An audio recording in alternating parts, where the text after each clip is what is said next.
something about yourself. Good day, ma'am. I am Janet Ligado, 28 years old, single, and blessed with one baby. I am college graduate with a course of caregiving.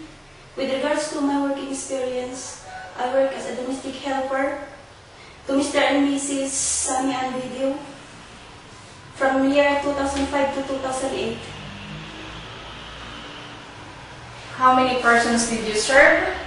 I have served 4 persons consisting of 2 adults and 2 children. What are the ages of the children? 1 year old and 9 months. 9 months old baby. Okay, so tell me something about your work experiences, your duties, I mean.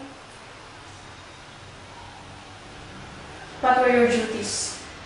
My duties were cooking, preparing their foods, accompanying them to take a bath, playing with them, and take them to go to bed when they were sleeping, when they want to sleep.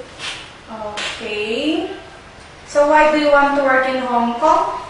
I want to work in Hong Kong because I want to earn money for the future of my daughter and also to help my parents to their financial needs.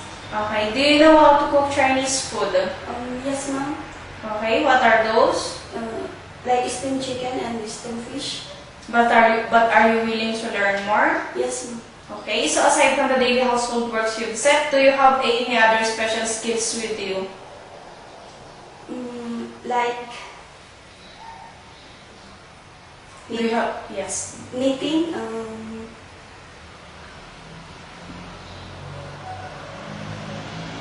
Knitting only?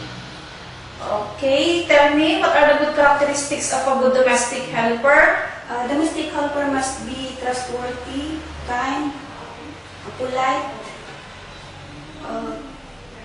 hardworking, patient, and also child-loving.